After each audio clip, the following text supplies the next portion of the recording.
Antes del corte que estaría con nosotros don Gary Rodríguez, gerente del Instituto Boliviano de Comercio Exterior.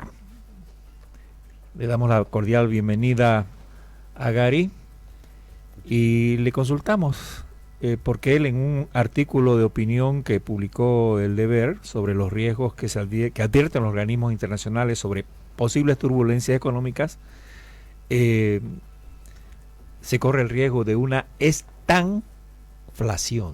¿Qué significa? Buenos días, Pedro. Buenos días, Leopoldo. Buenos días a la audiencia de este programa. Gracias por la invitación. Empezaré diciendo de que si hay algo que aterra a los economistas en el mundo entero es este fenómeno.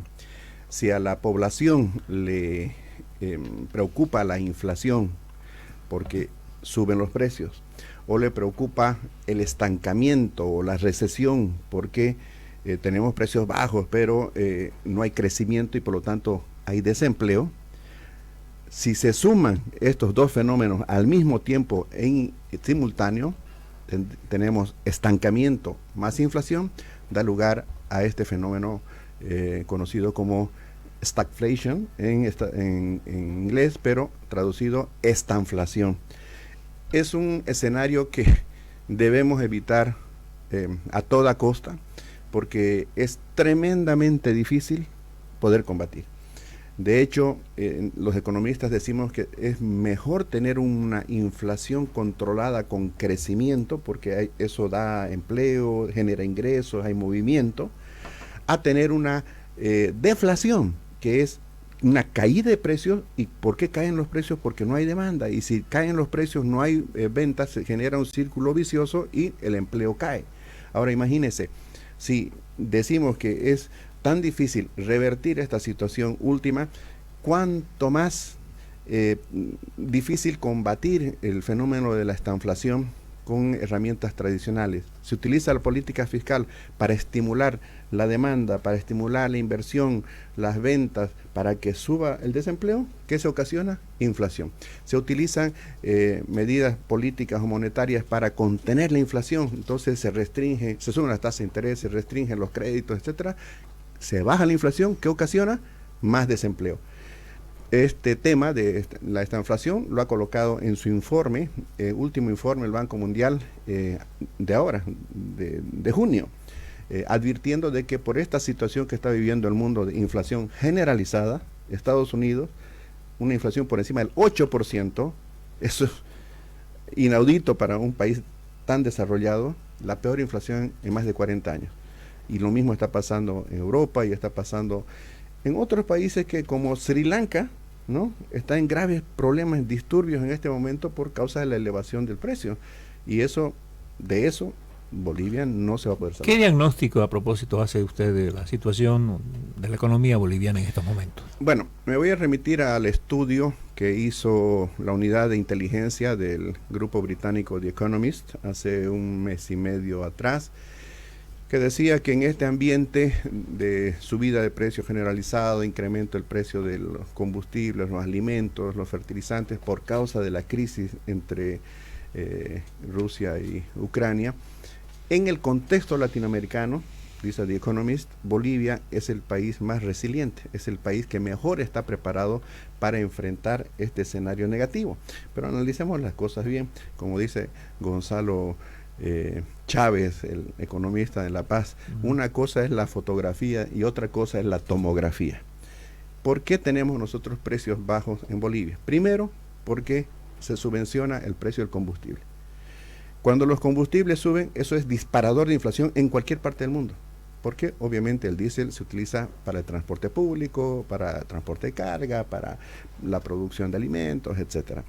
Entonces, eso en Bolivia no ocurre. El precio de los combustibles está subvencionado hace décadas. Segunda cosa, precios de alimentos en el país controlados, precios justos. Si no vendes a esos precios, no exporta. Tercero, contrabando. Entonces, un producto que entra sin pagar aranceles, sin pagar impuestos, no paga impuestos internos, tiene que costar barato. Y en muchos casos hasta hay lavado de dinero. Cuarto, Los alimentos principalmente y otros productos vienen de los países que nos circundan. Mercosur, tenemos arancel cero con ellos. Quiere decir que entran productos baratos. Y quinto, y un tema no menos importante pero crítico, el tipo de cambio. El tipo de cambio que está fijo desde el año 2011 y que hace que tengamos un boliviano artificialmente fuerte frente a un dólar débil. ¿Eso qué significa? Que es cada vez más fácil y más rentable importar productos baratos que producirlos internamente porque hay una subida de costos. Entonces, desde el punto de vista de la estabilidad de la inflación, dependemos de esos aspectos, de que no importemos inflación, de que tengamos dólares para seguir gastando en ello, vía contrabando o importación legal, de que se sigan manteniendo los precios congelados, pero eso tiene un altísimo costo en términos de recursos por parte del Estado, ¿no? Si bien la crisis es mundial y tiene que golpear en cualquier momento a Bolivia, ¿qué medidas debe asumir el gobierno para evitar una brecha tan grande? Leopoldo, estamos viviendo las consecuencias de lo que habíamos advertido que podía pasar desde hace 15 años atrás. En economía no hay sorpresas, no hay milagros. Todo lo que sube tiene que bajar en algún momento, ¿no? Tenemos ciclos de expansión, de auge, de declinación y de crisis, ¿no? Y bueno, la economía estaba entre los años 2014, que acabó el macro ciclo de precios altos, entre el 2014 y el 2019, la tasa de crecimiento de la economía venía bajando, desde 6,8 en el 2013 hasta 2,2 en el 2012. Viene este problema de la pandemia, empeora la situación, viene el problema de Ucrania y Rusia que va a durar bastantes años y empeora la cosa porque incluso un aliado, entre comillas, un mal aliado, diríamos, como el contrabando, ya no está siendo suficiente para que los precios no suban. Porque si todo está caro, ese producto, incluso que entre el maíz, el trigo, los combustibles, ¿no?, entran a precios altos. Ahora, ¿qué hacer? No, pues mejor es prevenir que curar, ¿verdad? Podemos decir qué es lo que podemos hacer para evitar que en Bolivia haya una estanflación si el próximo año se consuma este pronóstico del Banco Mundial, pero hubiéramos querido estar mucho mejor preparados para este momento, por ejemplo, sin tener que importar el 70% del trigo o la harina de trigo que necesitamos, ¿verdad? ¿Por qué va a subir el precio? Porque ya subió el precio del pan, ¿no? Me contaba una trabajadora del hogar que compraba en 50 centavos en un mercado el pan, y ahora lo está comprando a $1. Le han subido un poquito el tamaño, pero le han ajustado a $1, ¿no?